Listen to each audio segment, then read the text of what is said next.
Perkumpulan Organisasi Petani Sawit Indonesia, POPSI, menilai bahwa upaya penegakan hukum melalui Satgas Penertiban Kawasan Hutan, Satgas PKH, dengan penagihan denda kepada perusahaan sawit dan pertambangan belum transparan dan berkeadilan.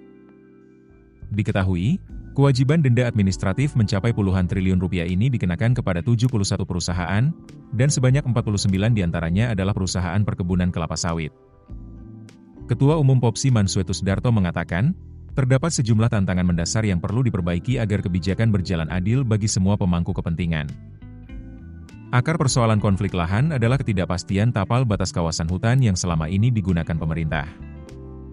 POPSI melihat, banyak area yang ditetapkan sebagai kawasan hutan tidak pernah diverifikasi langsung di lapangan, sehingga peta administrasi sering tidak sesuai dengan kondisi agraria nyata. Ketidakakuratan batas kawasan itu dinilai melemahkan legitimasi kebijakan ruang dan meningkatkan konflik. POPSI mendesak Satgas PKH untuk melakukan verifikasi lapangan partisipatif serta membuka dialog dengan petani dan pemangku kepentingan industri sawit. Selain absennya verifikasi langsung, Darto menyebut penetapan rencana tata ruang wilayah, RT-RTW, sering dilakukan secara top-down oleh daerah. Keputusan tata ruang jadinya kerap tak mempertimbangkan kondisi sosial, ekonomi, dan agraria masyarakat lokal.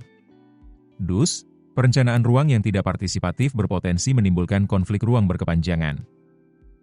POPSI meminta pemerintah membuka ruang dialog formal antara pusat, daerah, kota, kabupaten, dan petani sawit, sehingga RT/RW mencerminkan realitas lapangan dan menjamin keadilan ruang.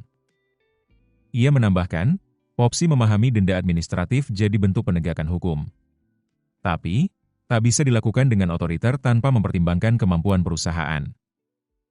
Darto menyorot, jika perusahaan sawit bangkrut, petani plasma dan petani swadaya yang memasok buah ke pabrik akan menjadi korban pertama.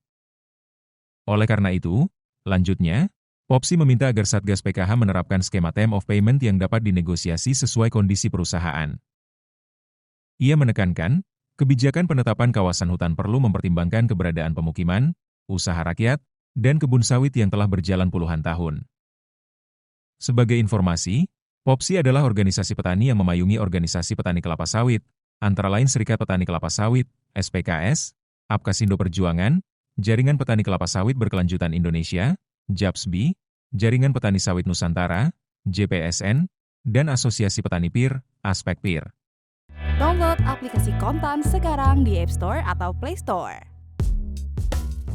Keputusan bisnis terbaik datang dari data, bukan tebakan.